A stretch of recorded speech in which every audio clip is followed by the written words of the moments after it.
this, by the way. No, I don't know what number we're on either. But welcome everyone to another Proust podcast. Yes. Hello, everybody. Hello, It's Monday Chris. afternoon. Monday afternoon. That's how hard we're working. Yes. Actually, I'm recording again this evening because I'm recording, very excitingly, some poets from Australia. Yes. Talitha and Stevie are going to be joining me later. So I've got a very busy afternoon and evening.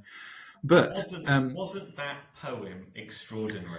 Well, it is Stevie who we're going to be hearing the story of that poem. This, for those of you that don't know what we're talking about, we are in the middle of a run of Proust Advent, a daily Proust Advent offering, which you can access either via our Facebook group or other people are sharing it onto other platforms, including onto my blog, which is This Fragile Tent.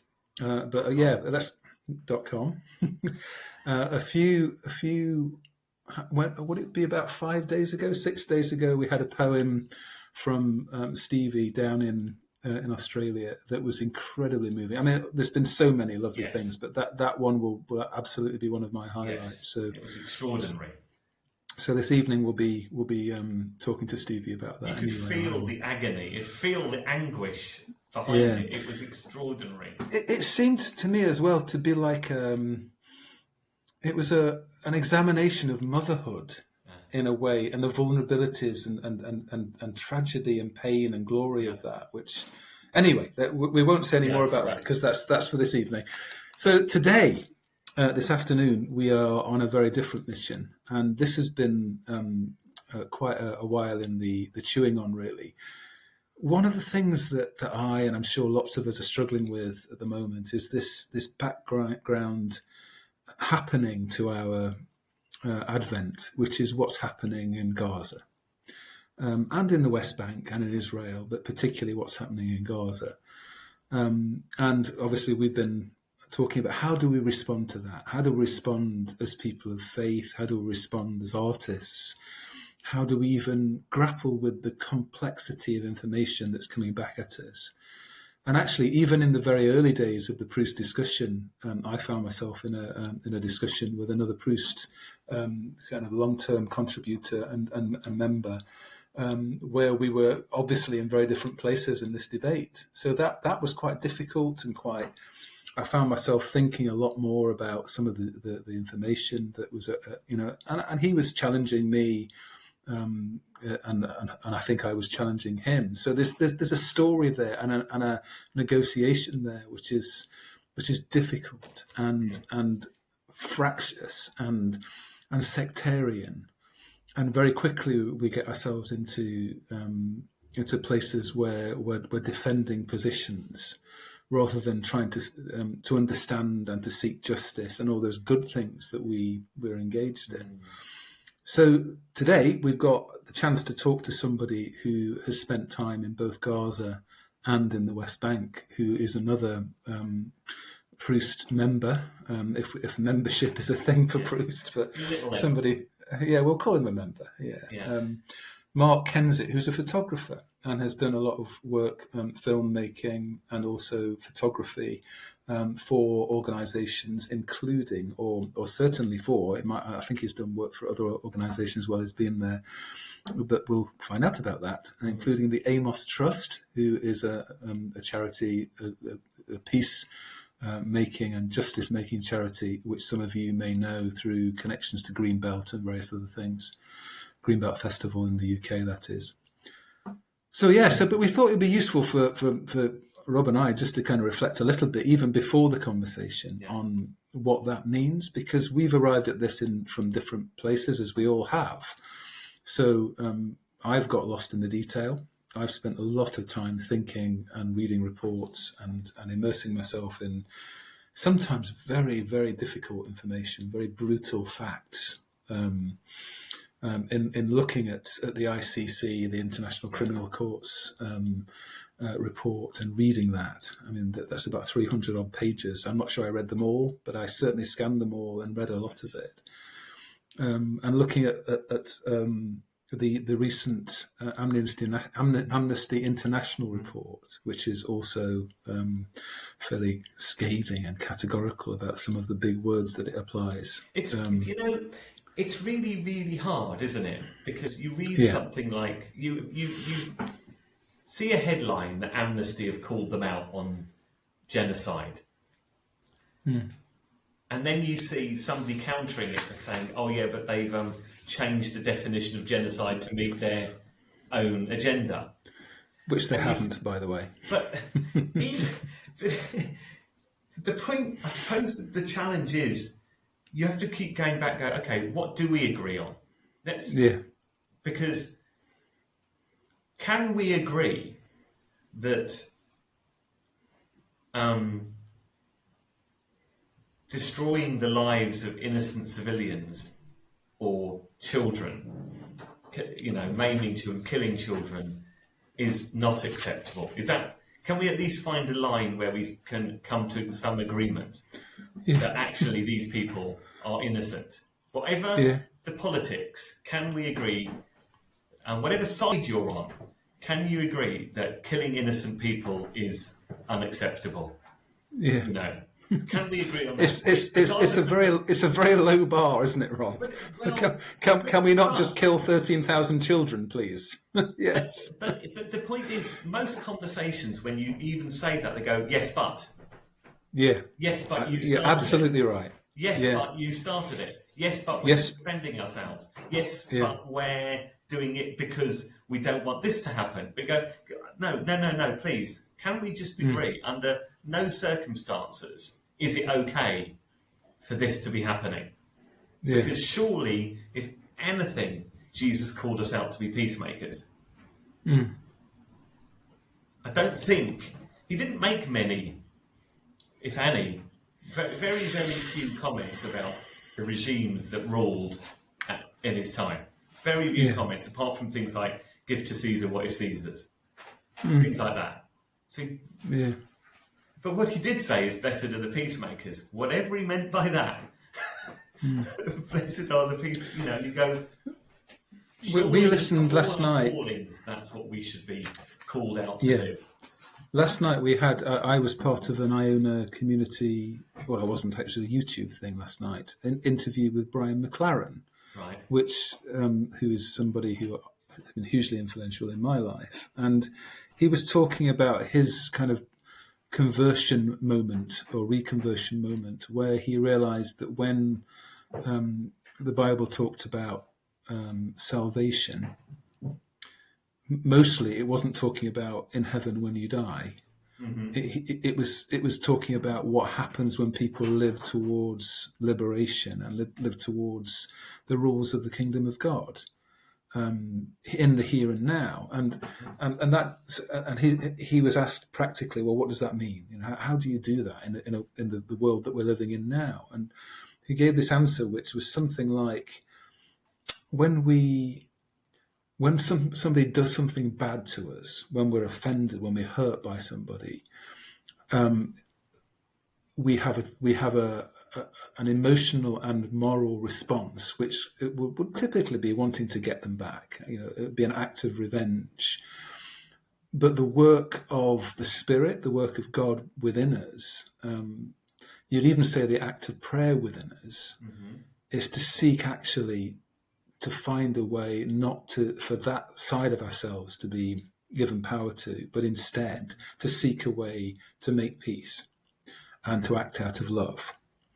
And that decision over and over and over again is the best description of the work of the kingdom of God that I've ever heard. It's just a decision to live towards goodness wherever you can, accepting that we're all struggling with that on all sorts of daily and small and big ways. The difficulty is, I suppose, with things like Gaza, though, is that the people that are acting in this regard are actually acting on our behalf because they're our government, but they're the government of other countries. So in some senses, we are implicated because we're part of a system, or a system is being energized by our political system, our economic system, all the rest of it. but we have no power to change anything that's happening, or it feels like we have no power, I think, which is very hard. yeah, I was about to say that we probably do have power. You know, jokingly, I'm going to write to my MP. Well, actually, I don't have an MP, but the point being... Of course you don't. Yes, that's not really the point. I could write to my local government and say, what are you doing about this? How are you representing? When you get to speak about this, what's your position? That's just my democratic right to ask. And I guess at a tiny way, and my late mum used to be really into this sort of thing. She was always at church with some what do you call it? Where you sign your name on it. Petition. She was always with her Release International badge and a petition about a group of Christians in some, Eritrea or wherever it might be. It doesn't matter where, because it was always, saying you should sign this and we'll send it to the UK government. Yeah. And you go, actually, it's simple things. There's no reason why. We know at a gut level the difference between right and wrong. We really do. It's politicians and really clever people who try and avoid giving a straight answer. But we do know the difference between right and wrong. And when we watch Mark's video from yesterday or the day before, inside, just with some sung words over it, wasn't there? But forget the word. You can just see those are children.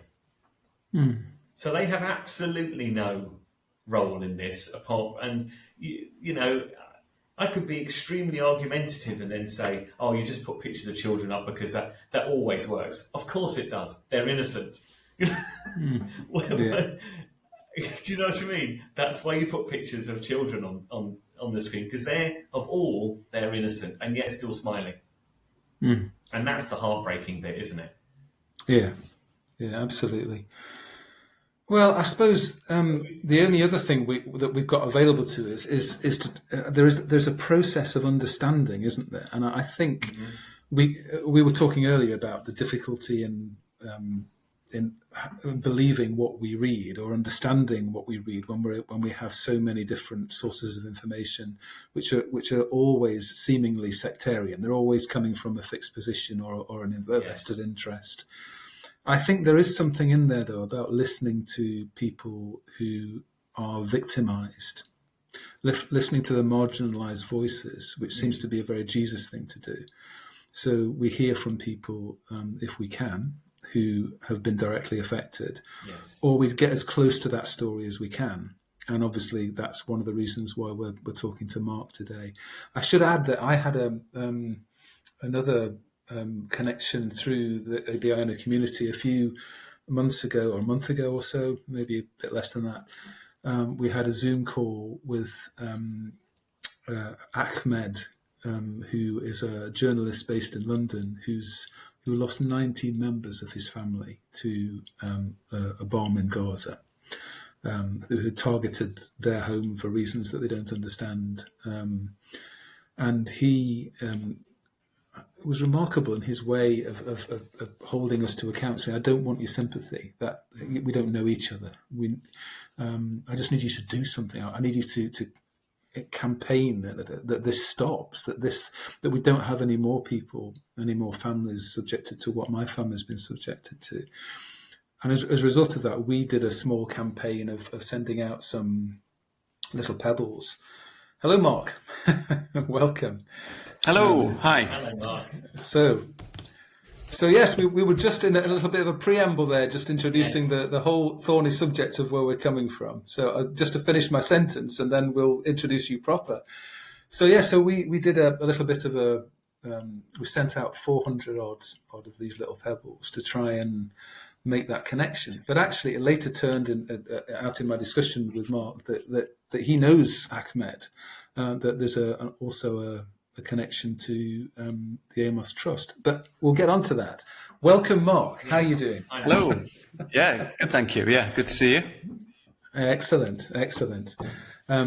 You're coming through loud and clear, so I hope you can hear us all right. Yes, I can. Yeah. I'm on speakers and I've got a podcast mic, so hopefully I'm not too echoey because I am in the studio here. But we don't have an echo. I've actually got the microphone quite close, so it doesn't echo too much. Well, you can afford to back off a little bit because there's plenty here coming our end. Yeah. Right. Well, I don't have a podcast mic. No, we don't have such things. What is a podcast mic? You don't need to know. You don't need to know, Rob. I could barely use my headphones, so the chance. It's got a sort of little sheen. Yeah, I ended up getting this because of the echo in this room. So it was quite boomy, So yeah, and I was doing a bit of editing. Yeah. So anyway. Well, Mark, we should start by getting you to introduce yourself. Yeah, so, how would you normally introduce yourself? How do I normally? Well, it depends on the context, I suppose. My name is Mark Kensett. My day job is professional photographer and filmmaker as well, primarily stills photography, a little bit of filmmaking thrown in for good measure. So I've been doing that for man and boy since I was 17, so over 40 years. And I am married to Leanne, who works part-time for the Methodist Church and also for the NHS as a mental health chaplain. We have 3 grown-up kids. And they live in various parts of the world. Yeah. So so that's me in a nutshell, I suppose. Great. Thank you. And I guess in terms of your connection to Proust, that's suggestive of a faith journey that somehow pitched you in our direction. How's that been? Yes. Yes, faith journey. So I would say I've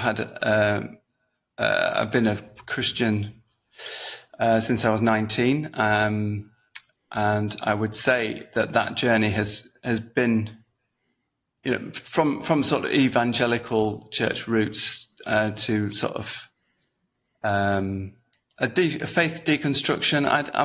I'm a bit uncomfortable with the word deconstruction in many ways because it implies that my faith's in bits on the floor. I suppose some of that is partly true. I'd like to think that I'm reconstructing it, but yeah, just questioning some of the traditional sort of ways that we've looked at faith over the years. So Proust has been a very useful sort of tool in the past because it's produced a lot of creative, thought-provoking material for sort of services or things, creative gatherings and things that we've done together as a couple over the years. Leanne, my wife, she's used it a lot more than I have, I would say, over the years, for everything from the Labyrinth sort of download pack to poems to pieces of creative writing and all sorts of things like that. So we were quite excited when Proust 2.0, or the resurrection, if you like, was sort of cited as happening. So that's been good. Yeah, that's great. And you still have some form of community that you're part of in Hull, is that right? How did I make Hull up? Yeah, so we live in Hull. Historically, we were both part of the Anglican Church, but I've ended up working more with the Methodist Church of the last 10, 15 years. And we're part of something called the Kairos movement, which is a sort of an experimental pioneering circuit district. If you don't know the Methodist sort of structure, it's difficult to describe really, but it's a network of people sort of looking at doing church in a different way, I suppose. People on the margins who are not really au fait or part of traditional church, but want to be part of a faith community. So it's geographically sort of centred around north and east Yorkshire, but because a lot of it is online, you can be anywhere, really. We run various groups online, but we try and meet in person as much as we can. But sometimes that is, a bit more restricted because we are geographically spread out a bit. Yeah. If somebody wants to find out a bit more about that, Mark, where would they look it up? Just look up the Kairos movement on the internet. I think it's .org or I can leave you that in the. I didn't prime you for that, did I? No, Kairos movement. If you do a search for that, and we'll stick it in the show notes. I was going to say, if you've got show notes, let's just pop it in there, because I can't remember if it's .org or .net, and it's one of those things where my computer obviously just remembers these things now. It's a bit like phone numbers. I don't remember anybody's phone number anymore, but nobody does. Yeah. So 40 years of photography. You've managed to make a living through creativity, through taking pictures. That 40 years, I'm guessing, has bridged the movement into digital as well, from the old darkroom stuff. Yeah. So, how has your work changed, and how has the job changed around you? So I started work, as I say, 17-year-old, as the coffee maker / assistant / film processor. That was my first job, was processing all the film. So that was what's called E6 and C41 film, which was the color negative and color transparency film. And we used to shoot a lot of sheet film, so large format cameras. So some of the sort of packaging, we used to do a lot of food photography in the studio that I worked in. And that was on what's called 10 by 8 transparency, so 10 inches by 8 inches, so big slides basically. Okay. And then so very little 35 millimeter, sort of Nikon, Canon type cameras back in the day were filmed what they called SLR cameras, single lens reflex cameras. Shot very, very little on that. So it was either large format or medium format. So you might sort of remember a wedding photographer might be using a single lens Hasselblad or twin lens reflex, that sort of thing. So we shot everything on Hasselblads and large format. And then, the work. Mark, can I just ask you, is Yep. there a reason for that? Is it like better quality, or is it just technology? Or the bigger the piece of film, the better the quality, because it was if you're trying to increase the size of something, it's made up of grain structure, and if you blow the grain structure up, it's a bit like pixels. So it's analog pixels basically. So the film is made up of grain structure, and the more sensitive the film, the more chunky the grain had to be to receive the light. So you'd use a low ISO film, and then you'd get it as big as you can, basically, to get better quality. But obviously, the bigger the film, the less practical it is. So if you can't really shoot a plate camera on a wedding, particularly, because it's just not practical. So that's why you'd use physically large pieces of film. And nowadays, obviously, we have pixel count, we have megapixels, we have. There are more megapixels in my phone than my first digital camera, which is crazy to think about now. But so that's why you'd have a large piece of film. Sorry, thank you. Okay, so I guess in terms of the question was how have things changed, because you were started out working in doing sort of the donkey work of all those lovely chemicals and those. You've done a lot of things since then. So take us on a quick journey through the sort of the career that you've had since those early starts. Okay, so my career's roughly 3 acts so far. So the first 13 years I worked for a big commercial studio, and we also shot weddings and portraits as well. So I had a very broad base and a good foundation in learning so many different aspects of photography. So everything from food to catalogue work to, caravan interiors, all this kind of stuff. Industrial, so such a really diverse range of photography. So I progressed from being the assistant slash tea maker, whatever, to one of their senior photographers by the time I was 30. And then I left and set up a studio with a business partner. So basically doing the same thing, but in a smaller company. So I was working for a company that peaked at about 50 staff, I think, at one point, with all the auxiliary, processing and things. Yeah. And then we started with just 2 of us and then up to 4 people, and we had a much smaller concern, but basically doing the same kind of work, but just doing it for ourselves. Sure. And during that point, we transitioned from film to digital, and we were one of the pioneers in the UK. We had one of the first high quality digital backs in the country, I think. And we were doing work developing, if you'll pardon the pun, digital workflows with people like Marks and Spencer. Because we were working with the people who were printing their work, and we were helping them develop a digital workflow. So that's that sort of closed loop from beginning to end. So that was quite exciting. So I did that for about 12 years, and then I sold my share of that studio and set up on my own. And the main reason for that is it wasn't scratching where it itches, I suppose. I wanted to make people think a bit more with photography. I was making people think chocolate or vanilla, because I was doing a lot of food, and I just wanted to have more impact with what I did. And one of the turning points for that was our family got the opportunity to go to Kenya, and we spent a couple of weeks working with some friends who were working on an HIV/AIDS awareness project.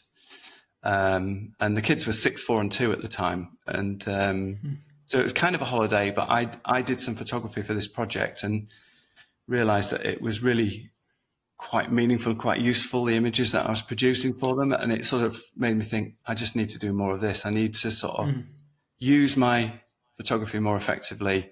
When you're surrounded in the sort of the world that we're in, you're surrounded by people who are either doctors and teachers and faith professionals or whatever, and you feel a little bit like what you're doing is a bit superficial, and I wanted to do a bit more with it. And that's not to do down, because I think it's very important that we can be influential and we can be salt and light, if you like, in our everyday world. But I just felt that my particular passion, my job, I could do more with it as well. So so over the last 17 years, that's what I've been doing, and developing relationships with clients. But I've got a couple of human rights charities that I work for now as well, that have led to sort of a different strand of photography. Yeah, obviously one of the key reasons, apart from meeting you and hearing some of this story, we wanted to talk to you today was to grapple with some of the difficulties we have in understanding what's happening in Gaza and the West Bank. So I know you've been working with one of those charities that you mentioned is the Amos Trust, but there's other work. So we'll come on to that. But because I'm guessing, I'm loving the way that you've managed to find a way of making your faith journey intersect with your creativity, so that it sounds like that's been quite an enriching and a powerful thing. Yeah, so we've been regular attendees of Greenbelt, and latterly I've become one of the volunteer on the photography team there. But historically, Greenbelt was a sanctuary space, I suppose. We went as a family. I've been going since I was a teenager, really. But and the first time I went, by the way, Mark, was in 1981. So I'm sure. Oh, you've beaten me. 81. There you go. I was 86. So, but yeah, it was a very different, more basic festival, wasn't it, back in those days? Yeah. So during that time at Greenbelt, I thought, there was like the resource tent, and I and my colleague, a filmmaker, we met a guy called Chris who ran EduKid, a charity that work in Cambodia, Uganda, Peru, and a little bit in Palestine as well. And we met them, and my colleague Jonathan, who's a filmmaker, he was due to, he ended up in a conversation with them, and he was going to volunteer to go out to Cambodia and do some filming for them. And long story short, he couldn't go, so I went in his place. And that sort of developed quite a long relationship with EduKid to the point where I'm now a trustee of EduKid. I've travelled quite a bit with them, and Jonathan has as well. And then that took me to Palestine with them, and was introduced to Amos Trust, and we did a joint project going to the West Bank, initially with EduKid, and then a joint project in Gaza with them. So that's the background Okay. to the journey. That's probably the point where I'm going to shut up a little bit and let Rob ask some questions, because I'm not leaving him a lot of airtime. But I guess we've already had a short discussion about some of this, and some of the stories that you've already told me are utterly fascinating. So yeah, let's Rob, over to you. I was interested early on in the conversation, Mark. You made a remark about. I'm not putting words in your mouth, and I'll get this wrong, but you said something along the lines of you couldn't. There were people doing important things, and then there was you taking photos. Something like that. I mean, that's what it probably felt like from your point of view. Can you just, I don't know, just dig a bit deeper into that? Because actually, I think that's really, really interesting. Because at one level, I can see what you're saying, but at some point, you must take photos or make films and know that what you're presenting is important. Yeah, I think when I reflect on all that now, I feel a bit. I think I mentioned it earlier, but I'm not entirely comfortable with what I was thinking at the time in some ways, because it belittles sometimes some of the jobs that we do in life. But I just felt my particular discipline, which at the time was very much photography, not filmmaking. That was later. I felt that there was more that I could do beyond a purpose beyond price. So I was earning a living, and there was no sort of moral questionable sort of things that I was doing. I was photographing footwear catalogues or caravan brochures or food photography and things like that. And there's nothing wrong with doing that, promoting products and things like that. Sometimes people question about what a Big Mac looks like in real life compared to what it looks like on the price list, and that's probably a topic for another conversation. But I think I was drawn towards documentary and reportage style photography, and that's not what I was doing for a living. Right. I mean, I've always been drawn to, sometimes to war photographers, but particularly one photographer that I found in recent times was Sebastian Salgado, who's a Brazilian humanitarian photographer. And some of the work that he was showing was just, I don't know. There's something that draws you to it, and there's a deep storytelling element to what he's doing, which wasn't really where I was at and what I was doing. So, yeah. So, but in that sort of, I'm also juggling, trying to earn a living through photography, and sort of needing to sort of be creative and be more powerful with what I was doing. So I'm not somebody who goes off and embeds themselves for months on end in a refugee camp in Bethlehem, for example, which I know some photographers do, because I've been trying to run a business and family and things like that.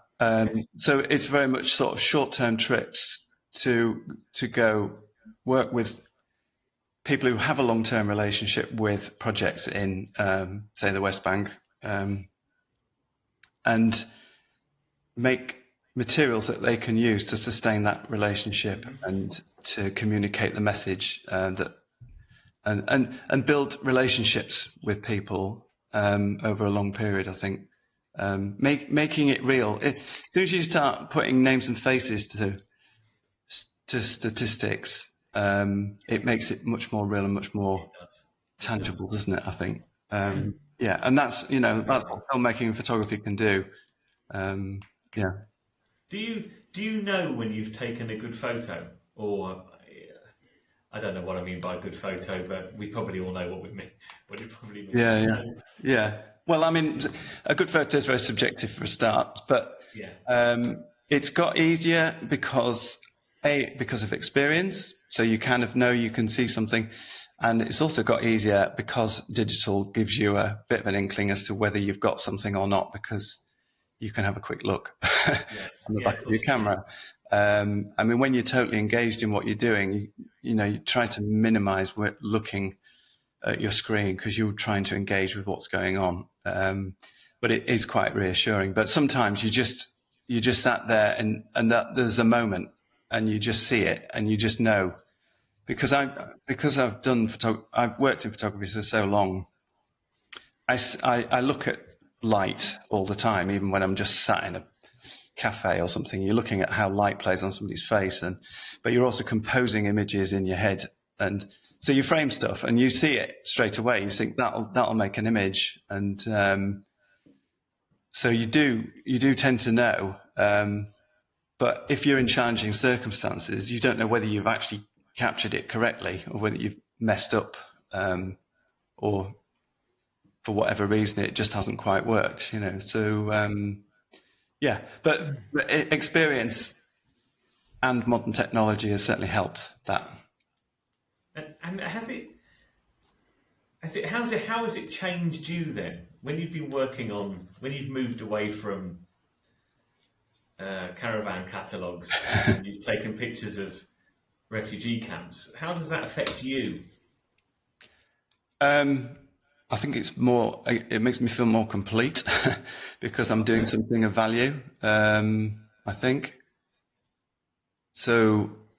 I mean the images. I've created a book. So I've been working for over 40 years now, and I've created a book of some of my favourite images. And when I look at them, most of them were taken in the last 15 years, with a few exceptions.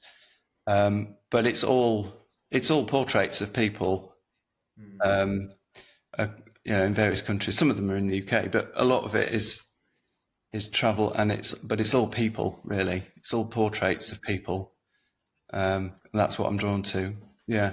And there's I don't know. It's just, there's something very pleasing about it because that's what I'm drawn to. Yeah. So. Yeah, fair enough. So we've started already to kind of, you've mentioned that you had gone out to the West Bank and then this beginning connection with the Amos Trust came about. Tell us about your connection to the Middle East. How it began. Where that's how that began to open your eyes to things happening there. So the first time I visited the West Bank was 2015, and like most people, I would say my knowledge was pretty sketchy. We know from if we're faith-based people, we know sort of historically what the lie of the land is, and historically over the last 4,000 or 5,000 years, we know the history, we know modern history, we know about 1948 and the creation of the Israeli state, and we know about the Six-Day War in '67. We know a lot of these things are sort of facts that we know about, but actually it's all a bit vague. I mean, I didn't have a really deep understanding of the difference between the West Bank and Gaza, and the difference between the state of Israel and the territory of Palestine, I suppose, is the best way of describing it. And so I was on a steep learning curve. And then in 2015, we did a joint project. EduKid and the NUT produced some teaching resources for for schools to use and to learn about Palestine and what the situation with Palestine was. So I was on a very sort of, as I say, a steep learning curve there, and we visited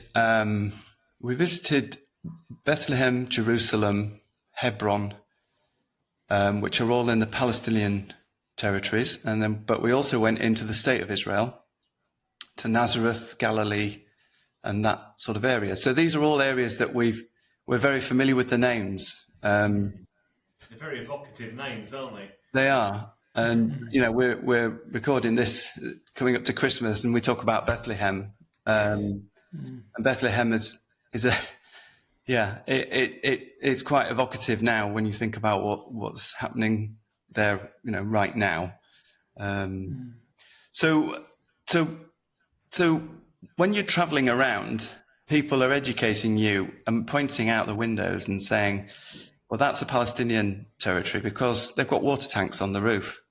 And that's an Israeli settlement. They don't have water tanks on the roof. And he's like, oh, why is that? And that's because the Israeli state control the water in the whole of the region. So the Palestinians store water when they can because they don't know if the water is going to be turned off. Little things like that. And then obviously going through checkpoints. You're going through checkpoints when you're traveling between the different regions of the West Bank and territories, and then in and out of Israel. So these are things that, we don't do here. Why would we be going through checkpoints? Because it's an occupied territory. So you're just picking up all these sort of little sort of things that people live, how they live, and why, and the knock-on effect and the circumstances with which they live. And then, of course, you start to hear people's stories. So we're meeting people in refugee camps. Why are they in refugee camps? They've been in refugee camps for 60, 70 years because they were displaced in 1948 when the state of Israel was created. Sometimes there's this misconception that it was an empty land, and and I don't really have a problem with an Israeli state. I particularly after the Second World War and the Holocaust, I think it was there was a need for people who didn't feel safe to feel safe in a place that they could call home. But then over the years, it's interesting how the people who were displaced to create that state are in exactly the same sort of situation as 1948. The Palestinians don't feel that they've got a place that they can call home. They were displaced from the villages that they lived in. Interestingly, a lot of Palestinians have a symbolic key that they hold, and that is a key to their house that doesn't exist anymore because it was either taken from them or destroyed. But they keep that key as a symbol. You're describing that trip to the West Bank. The first trip, was it? Did you say? Yeah. I know you've been a number of times now, and you've also been to Gaza. Yeah. Was there a marked difference in your experience in Gaza as opposed to the West Bank? Yes.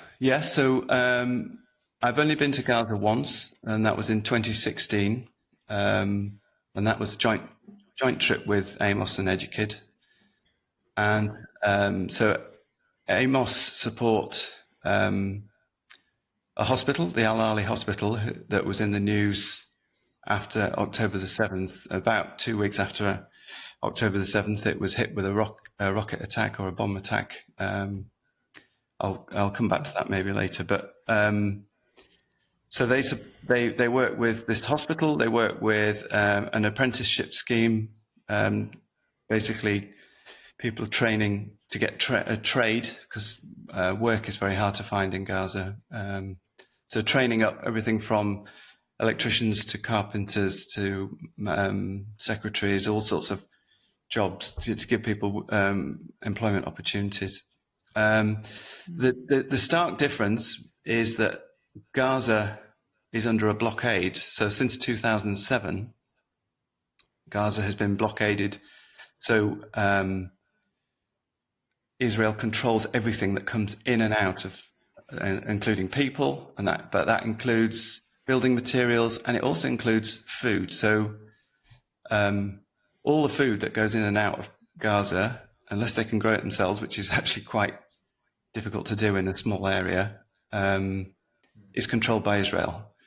And as a consequence of that, there isn't enough food for 2 million people, population nearly 50% children. So most of the children are malnourished because they don't get enough food. So that's one distinct difference. And the blockade extends out into the Mediterranean Sea as well. So fishing can be challenging as well because they change where the limit of the border is. And they don't always know when, if you go fishing, you might exceed the boundary without actually knowing. So it might be 3 miles, it might be 6 miles. So there's all sorts of little challenges. You're not allowed to leave unless you've got special circumstances. I foolishly asked somebody in the hospital in Gaza. They said they were having a few days off, and I said, are you able to go anywhere? And are you going anywhere? Mm-hmm. And they said, well, no, we can't go anywhere. So there's 2 million people in an area the size of the Isle of Wight. And that's, if you imagine living in that sort of, and you can't travel. So, I mean, there are endless statistics and stories that I could tell you about this that could fill three or 4 hours of podcast. But so those are the sort of distinct things that I noticed in Gaza. Just you mentioned as well a pilgrimage trip that you took as a family. Yes. Can you tell us a little bit about that? So Amos Trust run alternative pilgrimages. So basically, you are learning about the history of the region, ancient and modern. So there are many pilgrimage trips that you can go on to the Holy Land, and they usually take in Jerusalem, Nazareth, Galilee, Bethlehem. The alternative pilgrimage, I suppose, is encompassing the recent history and the current circumstances that people live under. So we went as a family in 2016. So our kids then were 18, 16, 14. And we went in a group of about maybe 30 people. And we... so most of that time, we spent 3 nights staying in a refugee camp as part of that trip, and then we spent some time staying in Bethlehem, and then we moved north to Galilee. We spent some time in Jerusalem, but Jerusalem and Bethlehem are not too far apart, so we then sort of sighted back up in Nazareth and Galilee. So you're seeing the contrast as well, because you're going from the West Bank into the state of Israel as well, and you can see the contrasts in how it looks. So it was. I mean, it's quite a bonding time to go as a family, obviously, because you're experiencing it together. How does that make you feel when you look back at that? How does that affect you? Well, you get these occasional times in your life when you think there's no place I would rather be, and there's no people that I'd rather be with than the people I'm with now, and that is one of them. It was a special thing to do together as a family. And the people that we're with as well, obviously, have got some sort of commonality because they're there. They know, nobody's under any illusion of what you're going to. What you're signing up to go, and in some ways, it's very joyous because the people that you're staying with, if you're staying in a refugee camp, you're staying in a home. So just to clarify, a refugee camp that's been there for decades is not tents. It's buildings, it's structures, buildings, quite tightly packed together. So you're being hosted. It's quite a humbling experience being hosted by people who have, very little but they're giving up part of their home for a few days for you to experience it. And it's difficult. You've got to strike a balance between being a tourist. I'm sometimes I feel a little bit uncomfortable with that. You know, we're not there to be. I don't know. We're not on holiday in that sense. It's not poverty tourism. Yeah, Going to look at the favelas and how the poor people I know, live. And as you know, you start to get this sort of worry about white saviour complex and all this kind of stuff. It's a difficult balancing act. Yeah, well, that's what I'm really trying to understand, because that's what I imagine. Almost feeling, I suspect I would feel guilty for being there. Is that? Yeah. Like, I can be there if that. I can pay money to go to, as you say, experience this. Is that the right word? I think the important thing is that you let the people that you're staying with take the lead, and you listen. You really listen, and one of the positives is that you hear stories and you bring the stories back, and you do what we're doing now. You're telling people firsthand, you know, the stories and what people's conditions are, because that's what they want. The main thing is that Palestinians want is just not to be forgotten and to be humanized, because I think dehumanizing the other is a trait that is too common at the moment. And it's not just Palestine, it's immigration and absolutely. Syrians. Absolutely. Yeah. So humanizing, telling stories, and reminding people that they're not forgotten by actually making the effort to go. That is quite a positive step that I felt was appreciated anyway. We've seen some of your work, of course. One of your films we showcased as part of this Proust Advent thing, one of the Amos Trust films, which I found I mean, it doesn't take much these days, but I was just weeping. I watched it about 4 or 5 times, just seeing these faces, these beautiful faces of kids, and just the process of humanizing that, as you said earlier, that was obviously doing for me at the time. I watched another Amos Trust video recently as well. I don't know whether that was one of yours, of talking about the forced evictions, which was equally really powerful. People can access that via the Amos Trust website.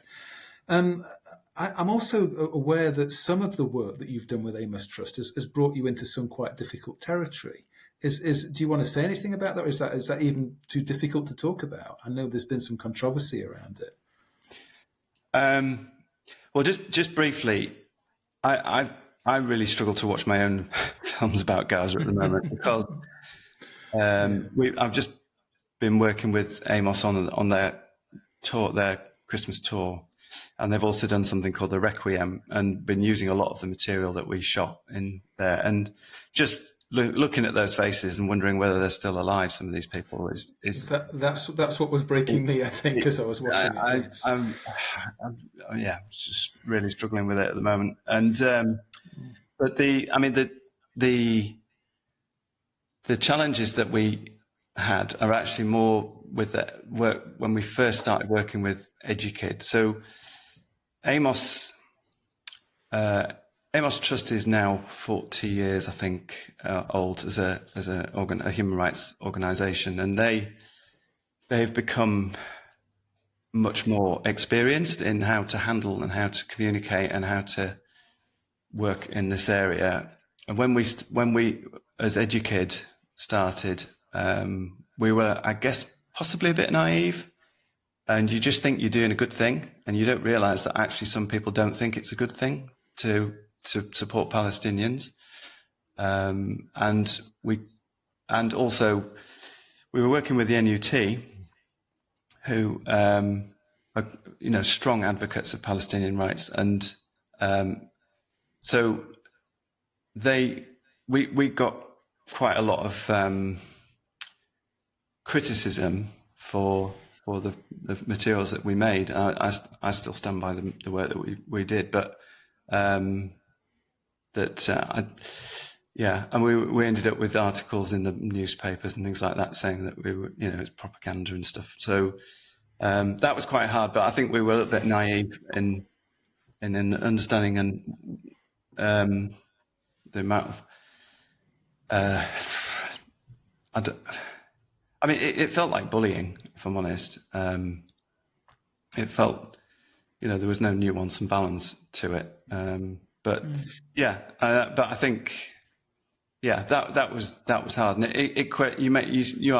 you do have to question what you're actually doing, and it just makes you sharpen up and makes you think about how and what you're communicating. Did you do anything differently? You just said you'd stand by it, so I expect the answer. Well, I think the messages were still, some of the films that we made. We made one film about a lad's journey to school in Hebron, walking through checkpoints and etc. And we made another film where we interviewed a group of teenagers in Nazareth. So they're Israeli citizens but Palestinians, talking about their everyday life. One of the criticisms was the music that we used. We used a track from a band called Damn Palestine, which is quite a powerful piece of music. So maybe I'd think about things like that. But the messages, the voices, you can't. I don't know. I want those voices to be heard. I still want those voices to be heard. One of the reasons I asked you that, apart from the fact that I guess it's an important part of the story, is many of us are grappling with this divisive situation. There's these big words like genocide and apartheid, which I've got in trouble with and using. It's very easy to find yourself in an argument just by using those words. I don't have. I think there's a story we can tell about both of those words, which is really important to hear. That's not my reason for asking the question. But there's two issues. It's one, how we find sources of information that allow us to inform ourselves. But then there's this other background issue. When does criticism of Israel become anti-Semitism? And have you got a personal feeling for that in having to navigate these waters? Well, we have to separate the Israeli state from the people of Israel for a start. So one of the issues that Jeremy Corbyn had when he was leader of the Labour Party was there was a challenge about what the definition of anti-Semitism was. Yeah. And they were there were people trying to encompass, if you criticize the state of Israel, that was classed as anti-Semitism. And Jeremy Corbyn, whatever you think of Jeremy Corbyn, he was challenging that. And on that issue, I thought he was right. I think you should be allowed to criticize the state of Israel and it not be anti-Semitic. And I think the definition of genocide, I'm not 100% certain if I know what the definition of genocide is. I probably should look that up. But I can read it out to you right now if you like, because I've actually got it here. Okay. Acts committed with intent to destroy in whole or in part a national, ethical, racial or religious group. The acts in question include killing members of the group, causing them seriously bodily or mental harm, imposing living conditions intended to destroy the group, preventing births, and forcibly transferring children out of the group. So, where's that from, Chris? That's from the UN Declaration on Definition of Genocide, which was written by a Polish Jewish lawyer called Raphael Lemkin, who was working on this during the war as a way of trying to find a way of highlighting what was happening then in Nazi Germany. And this was adopted first in 1948 when the UN set up made a genocide convention, which nations were invited to sign up to. So the more recently, it's the IC, the International Criminal Court, the ICC, which is a more recent body that was set up in the 90s, following the Srebrenica and all those awful things that were happening there, and a realization that there was no court that had the capacity to kind of pursue the special cases of these sorts of events. And again, nations were invited to sign up to the International Criminal Court. Britain did, Israel didn't. Palestine, of course, and the different parts of Palestine, West Bank, very much did. And you can see very much the nations that thought that this might get them into trouble down the line, choosing not to sign up. So Russia didn't, China didn't. Some smaller nations around the world who'd also got a human rights kind of checkered history didn't. I'm proud that Britain did. Which is why I'm also pleased to see the arrest warrants for Netanyahu and the defence minister and things like that being upheld. So that's a little aside. But it highlights the point. I mean, we've heard so many words like blood libel. People accusing anyone who uses the word genocide as the blood libel, throwing back to those medieval ideas of Jews being subjected to pogroms because of so-called Jews murdering children. And the suggestion is that the new outrage against Israel's actions in Gaza are another blood libel. The difference is, of course, that we have at the moment about 13,300 children were killed in the bombing. That's before we even begin to imagine the amounts of children that are still under the rubble, or ones that have died because they don't have access to clean water or good food or medical assistance.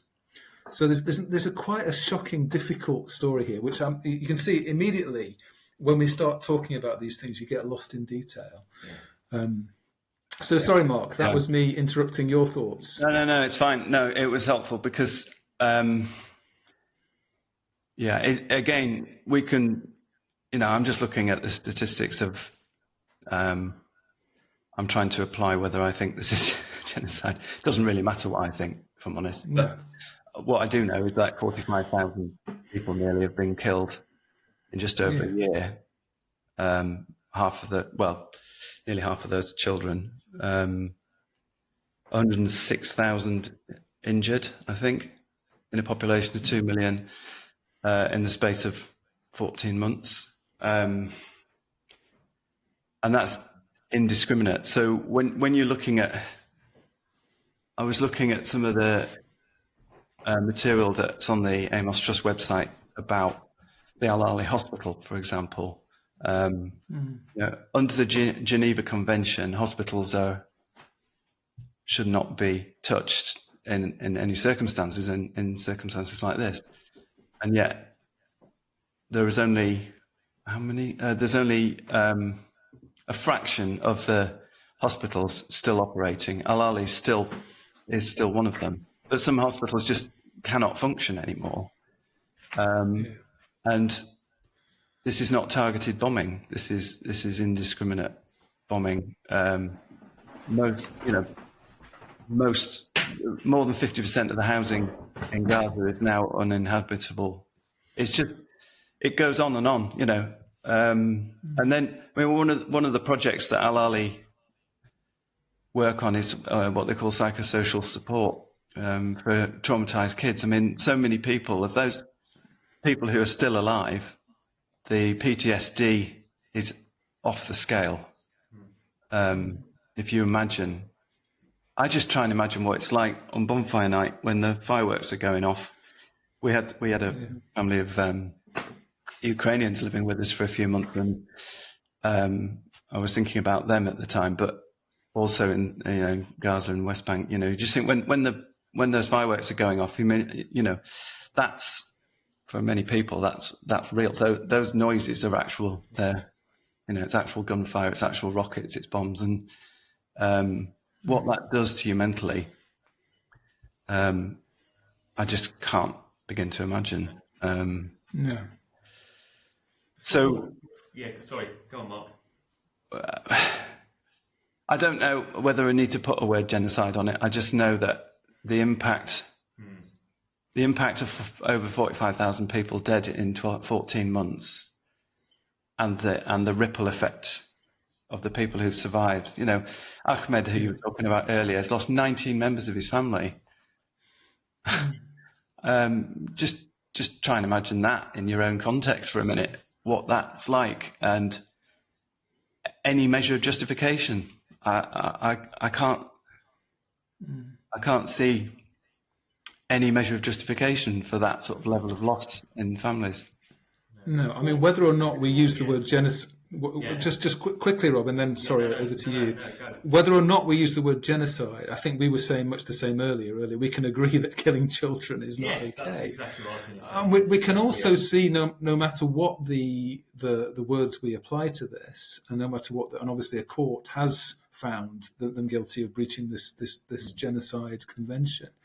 But whatever word we use, we can agree that what is happening and what's happened in Gaza, in terms of the amount of bombs dropped on crowded, urban locations, is unprecedented since the Second World War. That this has happened nowhere else. I mean, it's not happening in Ukraine, for example. It's not. It didn't. Even the worst cases of kind of carpet bombing in the Vietnam War were nothing like what's happening in Gaza. So it is of a very different kind of level of dreadfulness that is just impossible to kind of get your head around. Sorry, Rob. No, that's exactly what I was going to say. That's regardless of the words we use, regardless of those, we can all. Yeah. I'd like to think we can all agree that the scale and the impact on the innocent is appalling and unacceptable. But then again, you've heard governments on the West proclaiming this for months, that it's unacceptable. They all say it's unacceptable, and you need to, and all that appears to happen if you listen to the news, even occasionally, is that the government of Israel will state we're doing our best. Well, it doesn't. I'd hate to see what the worst is like. Well, I know you don't want to. Yeah, it's very anyway. Isn't it? Yeah, I suppose we have talked about this business of how we respond, how we as artists, as people of faith, as human beings, kind of respond to this. And one of the words that I've heard used to describe this is that we often carry a sense of moral injury, in that sense that there's this thing happening that somehow where through our connection to our country, our government, the actions of people of privilege, we're implicated within that same kind of unfolding, and yet we feel powerless to address that. And in the space that's left behind, we have very few choices. We can throw ourselves into some kind of action, protesting, and all the rest of it. That's available to us. Mostly, though, we become exhausted, and we have to, for our own sense of kind of getting through the day, switch off to it. We just cannot keep going to the well of awfulness of these stories of what is happening. And one of the key things, which, as you said there, Mark, was the degree to which we humanise and we look for stories. We look for individuals in a mass of statistics. We look for stories of hope. So I'm just hoping you've got some of those for us within the context of things that you've heard. Yeah, I mean, Amos's strapline is "We do hope." Educate is about a brighter future, and so hope is an interesting word, isn't it? Because hope can be used as a wishy kind of word, wishy-washy kind of word. But, I hope this happens. If you translate that as I wish this happens, that's not an active word. That's just a wish. So hope is an active word, and it does mean that we have to do something. We have to act in some way beyond just, I hope it gets better. It's a bit like the American thoughts and prayers after a shooting, isn't it? In a school shooting, it can be a bit hollow and a bit empty if we're not careful. So I think I don't know. I've been thinking under it. If I'm honest, I've been struggling to feel positive because I'm looking at what's happening in Gaza, particularly at the moment. I mean, you have to remember that also under the radar, the West Bank is suffering as well because they're not in the news as much. But I've been sinking under it, if I'm honest. But one of the Ahmed, who we mentioned earlier, I think one of the things he's a very inspiring person to listen to. He's obviously found it really hard, but he's head of an organisation and founder of an organisation called We Are Not Numbers, and that is, clues in the title a bit, but we're not talking about stats. We're talking about human beings. We're talking about people. So supporting and following them and just listening to them and listening to their stories. There is actually a book coming out with, I think Penguin are publishing it. We Are Not Numbers, The Voices of Gaza's Youth. And you can pre-order that book. And that's something positive and direct that you can do is buying that book. And we can probably put a link to that in the show notes. Obviously supporting Amos, particularly, with their Christmas appeal. One thing that I can say about Amos is I trust them with my money. So if I give a donation, that I trust that they will find the best way of using that money, because sometimes the Christmas appeal is to the hospital you mentioned as well. Am I right? Specifically, yeah. I mean, what they're trying to do is they just try and find the most powerful and effective way to use the money. So the strongest link they've got is with the Al Ali Hospital at the moment. I think in the first instance, I remember not long after October the 7th, it was, people were asking, well, where's the money going? Because it was difficult to get funds in at the time. But one thing I have total faith in that. And if you feel a need to give financially, somebody like Amos for Gaza is a safe bet, because their admin costs are low and things like that as well. So there's a high percentage is going where you want it to go as well. So.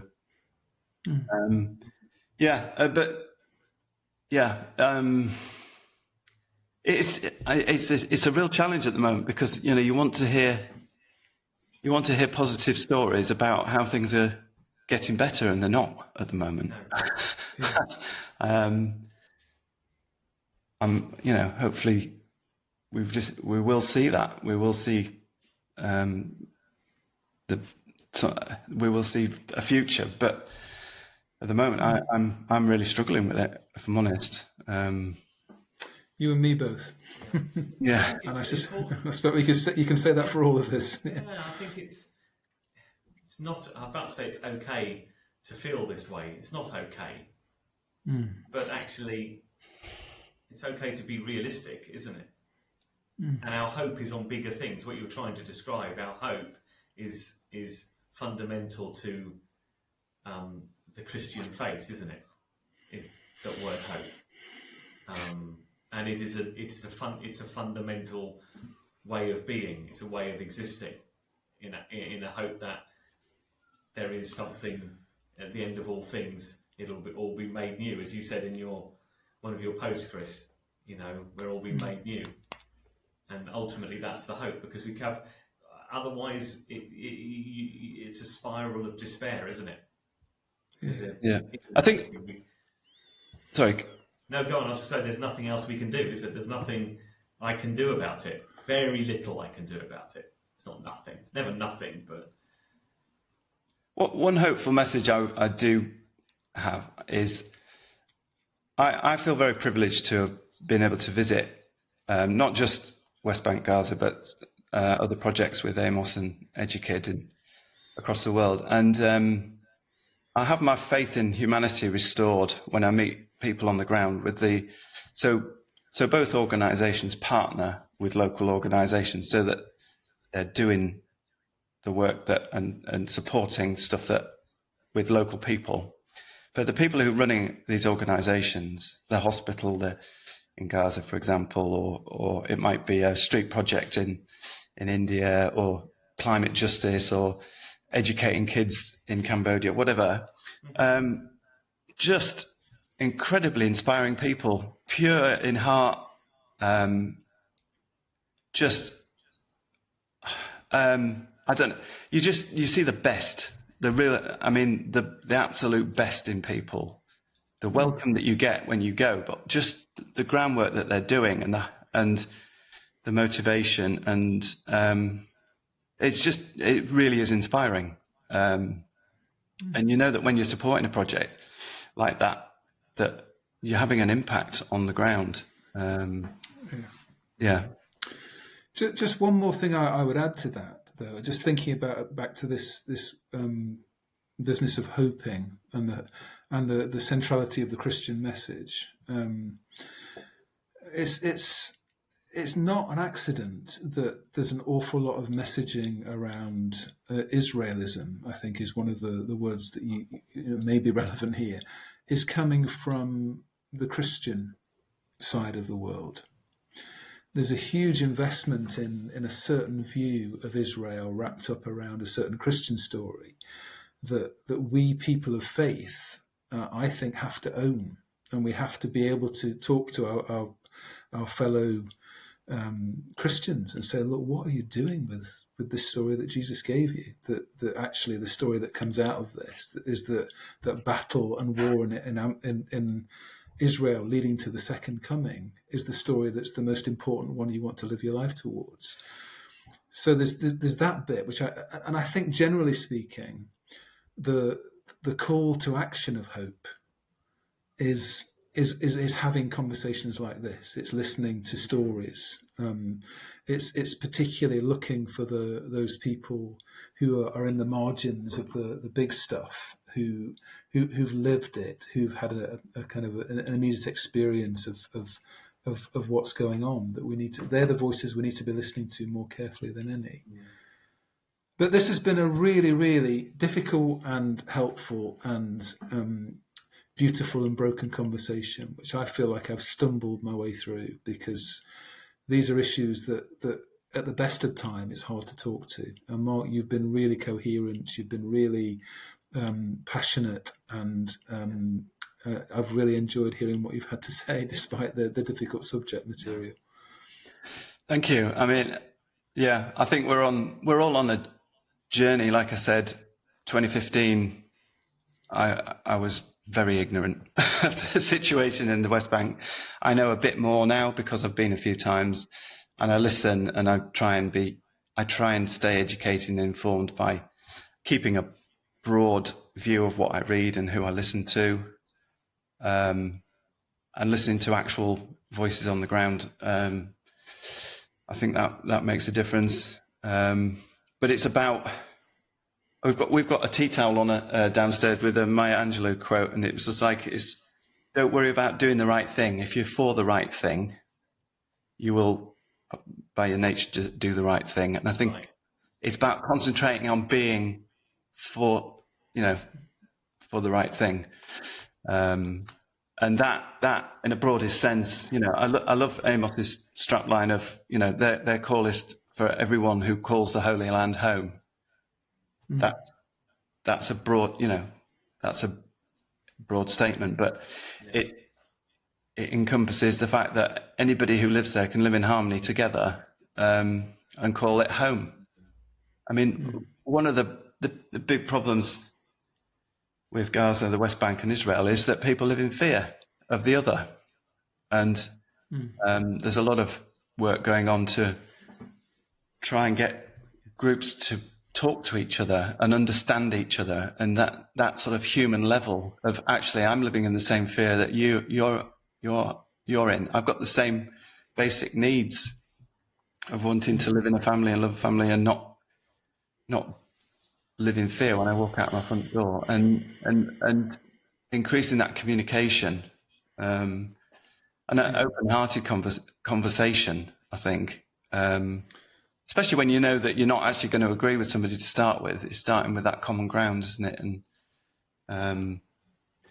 I guess no matter how many bombs and stones and rockets are thrown at the moment, the time has to come when those conversations are mainstream again, because what is happening now can't continue. There has to be a turning away from the violence at some point. And the arc of history it doesn't always curve towards good, but surely we learn some lessons along the way. Yeah.